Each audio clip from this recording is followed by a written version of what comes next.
Howdy, small fries. I'm Sarah Proto, and I'm a shrimp. But you know what shrimps are? Bugs. We're bugs. Shrimps are bugs. So I love me some bugs. Especially Snom, the cutest bug Pokemon there is, and probably the cutest Pokemon in general. So I thought beating Scarlet with Snom would make for an interesting challenge that isn't a Nuzlocke. And it has to be not a Nuzlocke, because if I die in a Nuzlocke, I have to sit through 1.5 hours of cutscenes until the game starts, and if I do that, I might just krill myself. After deciding to go with Snom, I looked up some stuff about it, and it turns out Snom might actually be the weakest Pokemon. You might think Magikarp would be the worst, but Snom is special. Not only are they the 4th lowest base stat Pokemon, but they only have 2 moves, Struggle Bug and Powder Snow. The only Pokemon that's worse, move-wise, would be Blip Bug. But if I'm going to play Pokemon for 24 hours, I don't want to be staring at this dude who looks like he has a shrine dedicated to VTuber feet. This is probably going to hurt some people's feelings, but Snom is probably the worst Pokemon in general, but also in Scarlet. Remember to dislike this video in Snom's honor. Let's talk about the rules. Number 1, no breeding. The only exception being I need to hatch my own Snoms so they don't disobey from overleveling, and I'm definitely going to need to overlevel. 2, Snom only. This means no evolution. 3, no items in battle except for held items. 4, no camp benefits like sandwiches. And lastly, 5, I will use only one Snom as long as I possibly can, but don't be surprised if I need a whole team. And that's pretty much it. I failed my Wonder Trade Nuzlocke last year, but I'm feeling much more optimistic about this one. Probably because I can overlevel and I don't have to worry about permadeath, which means I don't have to sit through more cutscenes, but something tells me it might not even be possible. So I started this run by mashing A through about 40 minutes of dialogue and picked Fuecoco as my starter. Not that it mattered, since I'd be trading them over to Updog for Snoms. Updog traded me over a bunch of Everstones as well, so I don't have to mash B to prevent evolving while farming. It's not a big deal, you can get it from the first Delibird shop in Messagoza anyway. We can't breed Pokemon yet, so for now we had to use one of the Snoms Updog traded us. This Snom is called Snomlet, and she's still a baby, so training is going to be a little difficult since even the lowest Pokemon can likely one-shot a level 1 Snomlet. So I'm going to catch the wild Pokemon and throw them away, into the garbage, into the trubbish. I won't be using them. But catching them does give Snomlet some XP. Once we get them to 10, we're ready to challenge Nemona, and now while I'm out here battling, you might see the occasional Snom having an oopsie. They're not dying, because this isn't a Nuzlocke, so I'll keep track of the number of oopsies at the top right. We didn't defeat Nemona as you see here, even though we breezed through her Sprigatito that I'm naming Bongwater. Her Palmy with Terrestrialize was too much for Snomlet, so we lost, and you can't re-challenge this one. We go back to mashing A and challenge the Team Star Grunts. The first one was kind of easy. I'm not great at Pokemon, and I thought Strudel was Dark-type, so I didn't one-shot it like I planned. I was kind of worried, and I thought I might have an oopsie because the second Grunt, but I forgot. We get healed, and Pneumonia gives us a Terra Ball. So we blast our way through this fight, and it's back to our regularly scheduled mashing A for another 15 minutes.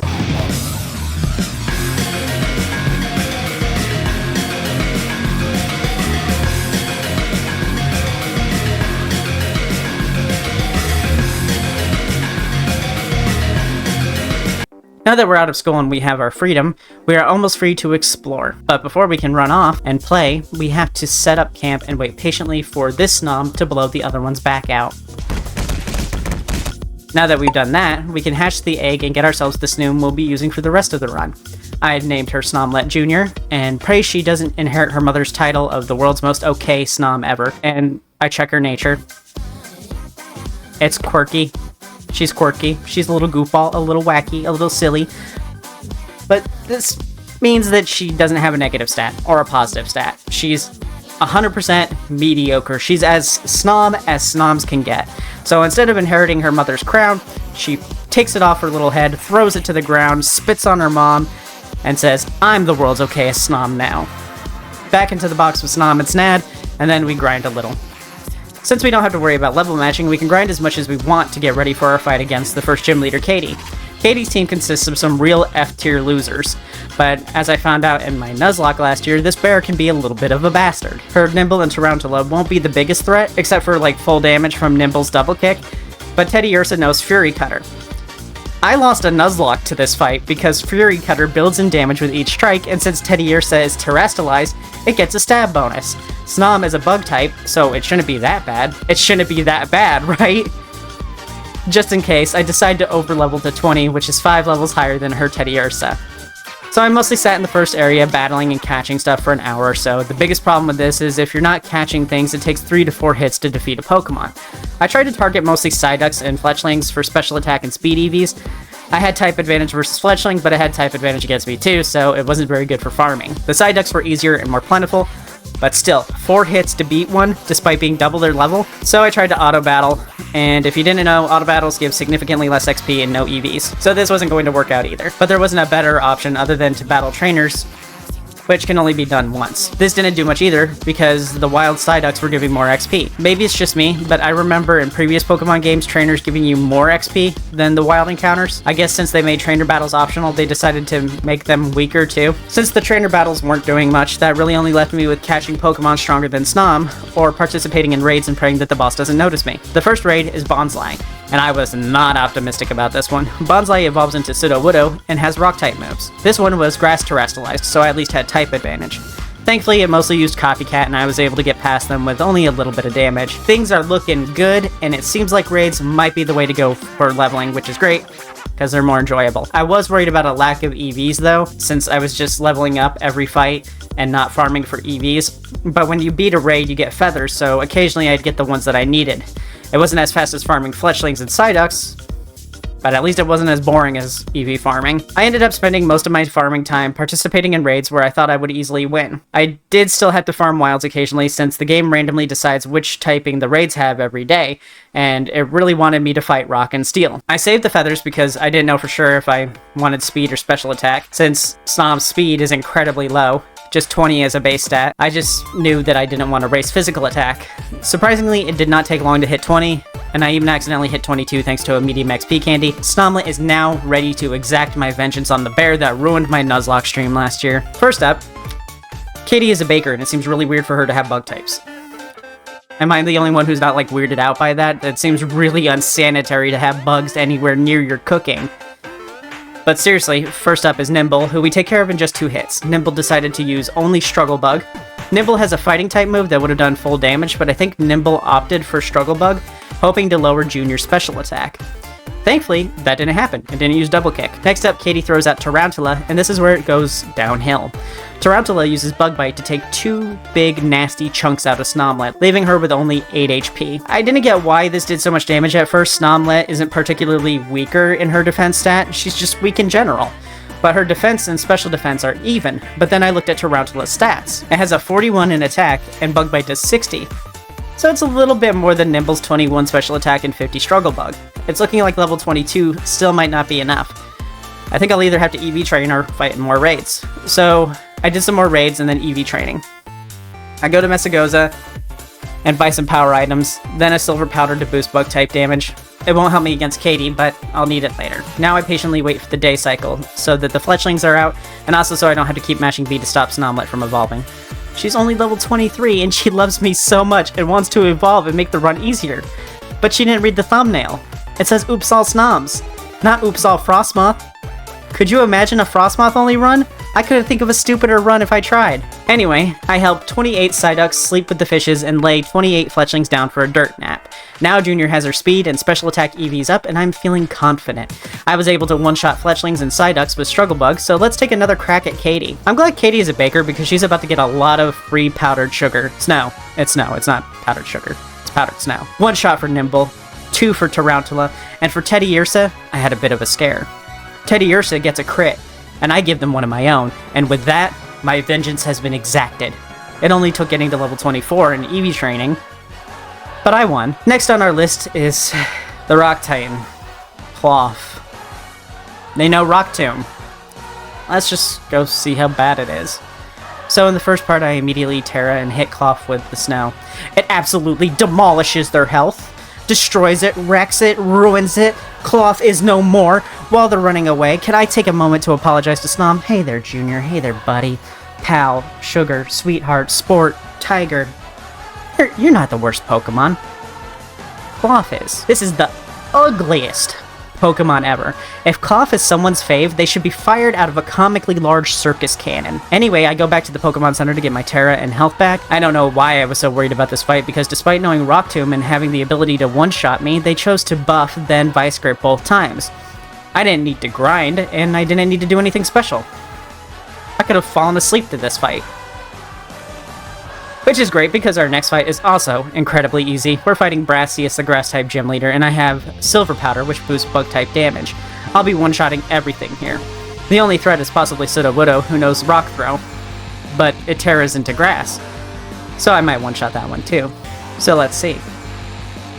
One shot. One shot again.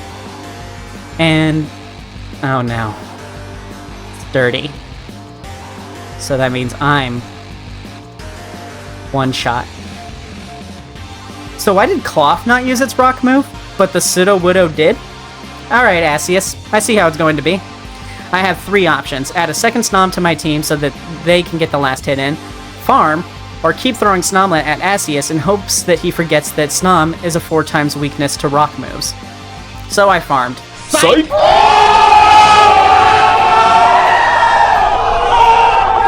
I fought him again, and with a plan this time. I didn't Terra last time, but I thought it wouldn't give me an advantage last time. Either I one-shot Sudowoodo, or don't, I thought. But then I remembered, by terrestrializing, I take Snom from being into Bug Ice into just an Ice type. That means Snom's 4 times weakness to Rock turns into just 2. I sweep the first 2 again. Terra, hit with Powder Snow, bring them to 1. He hits with the Rock Throw, and we live. And that means Sudowoodo doesn't.